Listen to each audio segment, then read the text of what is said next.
Gagavuzlar, bugün Moldova'nın güneybatısı ile Ukrayna'nın batı kesimlerinde yaşayan, Hristiyanlaşmalarına rağmen milli kimliklerini yitirmeyen Türk boylarından. Yaklaşık 200 yıl boyunca kendileri hariç hiç kimsenin Türkçe konuşmadığı bir ortamda içe dönük yaşamaları sayesinde asimile olmadan günümüze kadar gelebildiler. Gagavuzlar, kendi dillerini koruyan, toplumların asırlar boyunca öz kimliklerini yitirmeden yaşayabileceklerine de güzel bir örnek oldu. Peki ama biz Gagavuzları ne kadar tanıyoruz? Nereden geldiklerini ve nasıl Hristiyan olduklarını biliyor muyuz? 10-10 serimizin bugünkü bölümünde Gagavuz Türkleri ile ilgili merak edilen 10 sorunun yanıtını arayacağız. Hazırsanız Gezete'nin 10'unu başlıyor.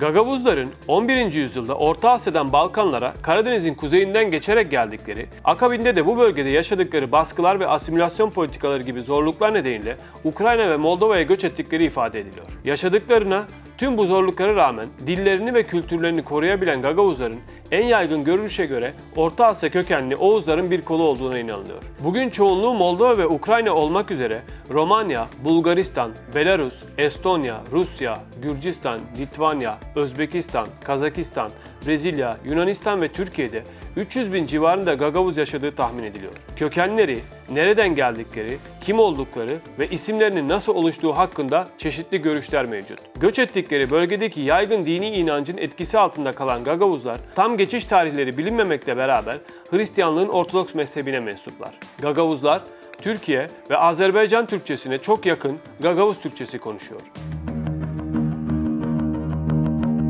İsimlerine ilk kez 1817 yılında Rusya'da yapılan nüfus sayımında rastlanan Gagavuzların bu isimlerini nereden ve nasıl aldıklarına dair birçok farklı görüş mevcut. Uzların bir kolu olan Gagaoğuz, Hakk'a bağlı Oğuz anlamına gelen Hakoğuz, Büyük Oğuz anlamına gelen Agaoğuz ya da Kakaoğuz, Oğuzların bir boyu olarak Gökoğuz ya da Selçuklu Sultanı İzzettin Keykuos'tan dolayı Keykuos gibi farklı kelimelerden türediğine dair düşünceler mevcut. Kendisi de bir Gagavuz olan ve ilk Gagavuz alfabesini hazırlayan şair ve yazar Profesör Doktor Dionys Tasoğlu, Gag kelimesinin Oğuzların bir kolu olduğunu ve asıl, hak, öz anlamlarına geldiğini vurguluyor. Aynı şekilde Türk kültürü üzerine çalışmalar yapan edebiyatçı Yaşar Nabi Nair, Gagavuz kelimesinin gök ve Oğuz kelimelerinin bir araya gelmeleriyle oluştuğunu savunuyor. Bulgar tarihçi Balaşçev'e göre ise Gagavuz ismi Selçuklu Sultanı II. İzzettin Keykuos'tan geliyor. Bu görüşe göre 14. ve 15. yüzyılda Dobruca bölgesi ve civarında K harfi, G harfi gibi söylendiğinden Keykuos ismi Gagavuz oldu. Ayrıca Paul Vitek, Kemal Karpat, Halil İnalcık ve Osman Turan gibi tarihçiler ve araştırmacılar da bu görüşü savunuyor. Gagavuzların tarihi türlü sebeplerle Orta Asya'dan Balkanlara göç eden Peçenek, Kuman Kıpçak ve Oğuz Türkleri ile başlıyor. Gagavuz Türkleri, Karadeniz'in kuzeyinden göç ederek Balkanlara gelen bu Türk kavimlerinden sadece bir tanesinin devamı değil, aksine çoğunluğu Oğuzlar olmak üzere bu kavimlerin tamamı ve 1200'lü yıllarda Anadolu'dan Balkanlara göç eden Selçuklu Türkleri ile beraber üst üste bir katman olarak oluşuyor. Dobruca bölgesine yerleşen bu Türkmenler ve Keykuos'un adamlarının bir kısmı Hristiyanlığı kabul ettiği belirtiliyor. Zira Bizans iradesi altında bu topraklarda yaşayanlar da çeşitli baskılar karşısında Hristiyanlığı kabul etmek zorunda kaldıkları düşünülebilir. Öte yandan İzzettin Keykuos'un oğullarından Mesud'un da Anadolu'ya döndüğü ve durumu sağlamlaştırdıktan sonra Bizans İmparatorluğundan Dobruca'da kalan kardeşlerin durumunu sorduğu biliniyor. Böylece Selçukluların bir kısmının da Dobruca'da kaldığı kesin olarak ortaya çıkıyor. Ortodoks Patriğin baskısı ile Hristiyan olan İzzettin'in bir oğlu daha sonra Sarı Saltuk'un ısrarlı talepleri üzerine Barak adını alıp İslam'a dönmüştür. Hristiyanlaştırma olayı en azından 1350 yılına kadar sürmüş, hatta sonrasında da devam etmiştir. Gagavuz Türkçesinin Oğuz lehçe grubuna dahil olduğu biliniyor. Gagavuz lehçesi Türkiye Türkçesine ve özellikle de Rumeli ağızlarına oldukça yakın. Gagavuzca aynı zamanda Rusça, Bulgarca ve Romence'den de birçok kelime almıştır. Gagavuzlar eskiden Sovyetler Birliği idaresi altında yaşamış Türk grubuna mensup birçok millet gibi Kiril alfabesini bırakarak Latin alfabesine geçti. Alfabelerinde 32 harf bulunuyor. Öte yandan din anlayışları da önemli özellikler gösteren Gagavuzlar ayin ve dualarını genellikle Türkçe olarak yapıyor. Ancak temel dini terimlerin birçoğu Arapça kökenlidir. Allah, ahiret, cennet, cehennem, mabet, haram, sevap, hacı ve millet gibi kelimeler bunlardan sadece bazıları. Gagavuzların bu terimleri Müslüman Türklerden alıp kendi dualarında kullanmaları pek muhtemel. Dini adetleri Müslümanlara benzeyen Gagavuzlar arasında mesela kurban kesmek çok yaygın bir gelenek. Gagavuz halkının dünya görüşü ve aile hayatıyla ilgili adetleri de Müslümanlara epey yakın. Gagavuzların adlarının 14. yüzyılın başlarından itibaren daha geniş bir şekilde kullanılmaya başlandığı tahmin edilse de 15. yüzyıldan 19. yüzyıla kadarki Osmanlı kaynakları Gagavuzlar hakkında bilgi vermemektedir. Gagavuzlar tahrir defterlerinde gayrimüslim hanesine kaydedilmiş ve sonradan Bulgar, Rum ve hatta Rus olarak adlandırılmıştır. 1. Beyazıt, Karaferyi'yi 1392 yılında fethettiğinde bölgenin idarecisi Keykavus'un torunlarından Lakoz idi. Osmanlı idaresi Hristiyan olmalarına rağmen onların asaletine saygı göstermiş ve vergiden muaf tutmuştu. 19. yüzyıl başları ise Gagavuz tarihinin dönüm noktası olmuştur. 1806 ve 1912 Osmanlı-Rus anlaşmaları ile Besarabya yani Dinyester ve Prut Nehri arasında kalan ve Buca'da içine alan topraklar Rusya'ya bırakılmıştı. 1812 yılındaki anlaşma ile Bucak'taki Müslümanlar buradan tamamen çıkarılmış, güneye Dobruca'ya ya da Kuzey Kafkaslara sürülmüştü. Boşalan köylere ise Dobruca'dan gelen Gagavuzlar ve Bulgarlar yerleştirilmişti. Eski kaynaklarda Rusya'ya yerleşen bu kişiler Bulgar olarak geçse de bu muhacirlerin yarısından fazlasının Gagavuzların oluşturduğu bir gerçek. 1812 ve 1930 yılları arasında Gagavuzlar Düzgünce, Kazayaklı, Bağırcı, Beşelma, Taşpınar, Avdarma, Haydar, Basköy ve Bolgarlika gibi isimlere sahip tam 19 köy kurmuştur. O tarihlerden sonra da büyük kısmı Türkçe isimler taşıyan çok sayıda köy tesis etmişlerdir.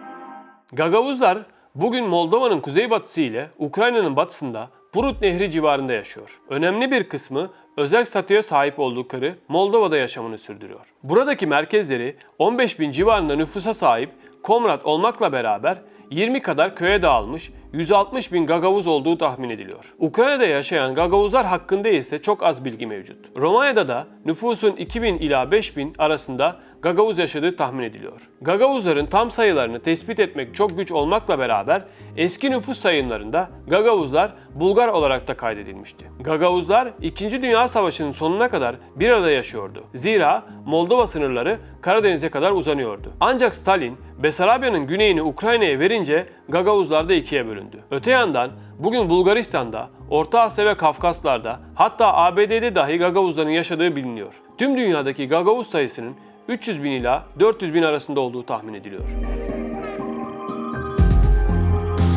Gagavuzlar, Çuvaşlar bir kenara bırakılırsa Müslüman olmayan tek büyük Oğuz boyu. Geçmişte çeşitli Türk boylarının Katolikliği ya da Ortodoksluğu seçtiği bilinse de bunu neden ve nasıl kabul ettiklerine dair kesin bilgiler bulunmuyor. Diğerleri dinlerini değiştirdikten sonra dillerini ve milli kimliklerini kaybederken Gagavuzların Dobruca'da 1810'lara kadar Osmanlı idaresinde Türkçe konuşarak ve Müslümanlar arasında yaşayarak Hristiyan kalmaları ise her bakımdan açıklanması güç bir konu.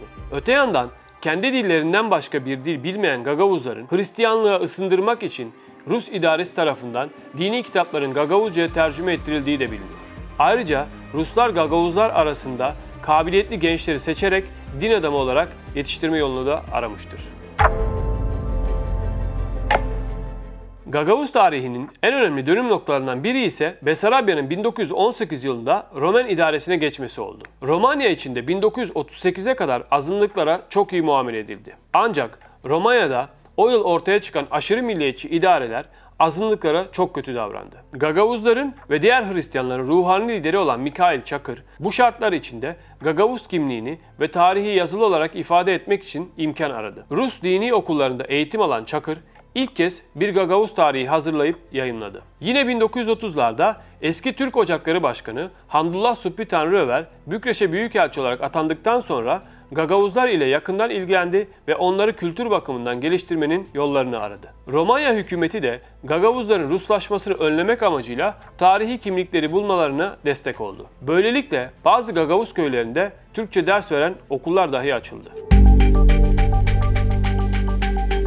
Gagavuzlar 1940-1941'de yeniden Sovyet idaresine girmiş, akabinde 1941-1944 yıllarında ise Romanya hakimiyetinde kalmıştı. 1944 yılından 1991 yılına kadar ise Sovyetler Birliği sınırları içinde yaşamışlardı. Sovyet idaresinde Komünist Parti yerli kadro yetiştirmek amacıyla birçok Gagauz'a yüksek öğretim görme ve meslek sahibi olma imkanı sağladı. Bu eylemlerin asıl amacı Gagavuzları Ruslaştırmaktı. Bu süre zarfında Moldova Cumhuriyeti adı altında Besarabya'nın başkenti Kişinev'de bir Gagavuz aydın toplulukta oluştu. Kişinev Akademisi'nde bir Gagavuz bölümü de açıldı. Sovyet idaresi gittikçe güçlenen Romen milliyetçiliğine karşı Gagavuzların ayrı bir etnik grup olarak tanınmasına olumlu gözle bakmaya başladı. Moldova hükümeti 1957 yılında Gagavuz dilini resmen kabul etti. Ana amacı Moldova ile Romanya'yı birleştirmek olan Moldovan-Romen milliyetçiliğinin ortaya çıkmasına karşı Tiraspol bölgesinde Rusların giriştiği özerklik hareketine benzer bir hareketi Gagavuzlar da gerçekleştirdi. Gagavuzlar ilk kez Kasım 1989'da Gagavuz Özerk Cumhuriyeti'ni ilan etti. Akabinde Ağustos 1990'da ise merkezi Komrat olan Gagavuz Sovyet Sosyalist Cumhuriyeti ilan edildi. 1991 yılında Sovyetlerin dağılması ve Moldova'nın bağımsız bir devlet olmasının akabinde Moldova Cumhurbaşkanı Mircea Snegur, Gagavuzlara bir dereceye kadar kısmi idari özerklik tanınmasını kabul etti. 1992 yılında ise Moskova'ya yakın ve Kişinev'e yakın Gagavuz gruplar arasında da buzlar erimeye başlamıştı. 1991'den sonra Türkiye'nin Moldova'yı tanıması, Cumhurbaşkanı Snegur'un anlayışlı tavrı ve Gagavuzlarla iletişim kurması, Rusya taraftarı olanları da milli bir tutum almaya ve Moldova hükümetine yaklaşmaya sevk etti. 1995 yılında Gagavuzlar ile Moldova hükümeti arasında bir anlaşma imzalandı. Bu anlaşmaya göre Gagavuzlar oldukça geniş bir dil ve kültür özgürlüğüyle bir dereceye kadar idari özerklik elde etmelerine karşılık Moldova içinde kalmayı kabul ettiler. Gagavuz yeri olarak da bilinen bu özerk bölgede yaşayan nüfusun %85'ine yakını Gagavuz. Gagavuz yeri başkanı ise 2015 yılından bugüne kadar Irina Vlah isimli bir kadın siyasetçi. Öte yandan Ukrayna tarafında kalan Gagavuz halkının ise hızla Slavlaştığı da ayrı bir gerçek. Türkiye'nin Gagavuzlar ve Gagavuzya ile ilişkileri 1930'lu yıllarda Hamdullah Subhi Tanrıöver'in Bükreş'e büyükelçi olarak atanmasıyla başladı. Özellikle Sovyetler Birliği'nin dağılmasından sonra bu ilişkiler de epey gelişti. Her ne kadar aralarında dini farklılıklar olsa da Türkiye'nin kendi soydaşı olarak gördüğü Gagavuzlara maddi ve manevi desteği devam ediyor. Türkiye bu yardımların en büyük kısmını Türk İşbirliği ve Koordinasyon Ajansı Başkanlığı aracılığıyla yapsa da çeşitli bakanlıklar, Yurtdışı Türkler ve Akraba Toplulukları Başkanlığı, Yunus Emre Enstitüsü, Türksoy, Türk Kızılay, sivil toplum kuruluşları, iş insanları ve çeşitli belediyeler aracılığıyla da bölgeye yardımlar yapılıyor. Türkiye'nin çeşitli kuruluşlarınca yaptığı bu yardımların birincil amacı Gagavuzları Müslümanlaştırmak değil. Aksine Gagavuzların bulunduğu coğrafya nedeniyle Rusya ve Romanya gibi büyük devletlerin etkisinden kurtararak onların kimliklerini korumalarını ve asimile olmamasını sağlamak. Moldova'nın toprak bütünlüğüne saygı duyarak Gagavuzların Moldovalılar ile birlikte bölgedeki huzuru ve istikrarı korumalarını